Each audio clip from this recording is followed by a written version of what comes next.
స్వరూపం తదాదా కలత్రం యశచ్చారు చిత్రం ధనం వేరు తుల్యం మనచ్చేర లగ్నం గురోరంగ్రి పద్మే తతక్కిం తతక్కిం తతక్కిం. అది గురు బ్రహ్మ గురు విష్ణు గురుదేవో మహేశ్వర గురు సాక్షాత్ పరబ్రహ్మ తస్మై శ్రీ గురువే నమః అనేది అందరికీ తెలుసు. అంటే గురువే బ్రహ్మ గురువే విష్ణువు గురువే మహేశ్వరుడు. మనకి భూమి మీద కనపడేవారు దేవుళ్ళు కనపడతారా? కనపడరు. అసలు ప్రత్యక్షంగా మన జీవితాలు ఉపయోగించేది ఎవరు? మొట్టమొదటి తల్లి, తర్వాత తండ్రి, తర్వాత గురువు. తల్లి ఏం చేస్తుంది? జన్మనిచ్చి తండ్రి ఫలానా అని చూపిస్తుంది.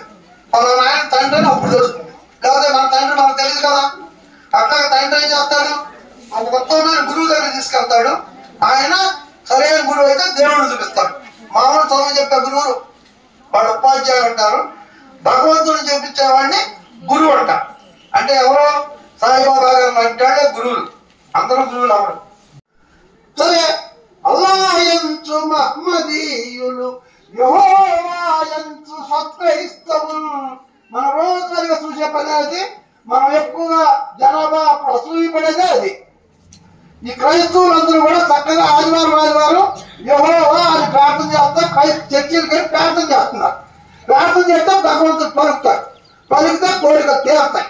తీరితే అది డెవలప్ అవుతుంది. ఒక్కటే గుర్తు, కష్టే ఫలి వ్యవసాయాత్మిక బుద్ధి అంత భగవద్గీత. నువ్వు కష్టపడాలి, కష్టపడుతున్నారు ఫలితం వస్తాయింది, డెవలప్ అవుతాయి. ఇక్కడ అల్లాయంచు మహ్మదీయులు యెహోవాయంచు సత్క్రైస్తవులు పులోట్యాచు డడంచు వైష్ణవులు. విష్ణుమూర్తిని వైష్ణవ భక్తులు వెంకటేశ్వర స్వామిని రాముడని కొలుస్తున్నారు.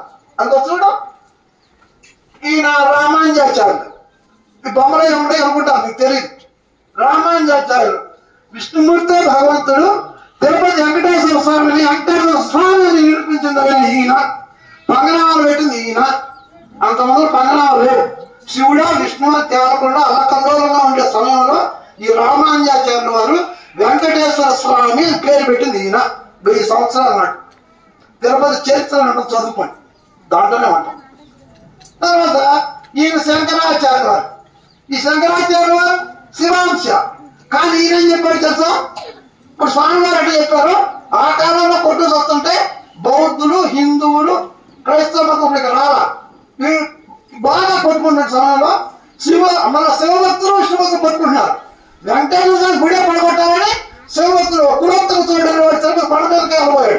వాడికి కంటలో రణం పుట్టి వెంటనే చచ్చిపోయాడు. అందుకని ఆగిపోయింది. లేకపోతే వెంకటేశ్వర గుడి పడగొట్టేవాడు. ఆ కులోత్తం చూడండి వాడు.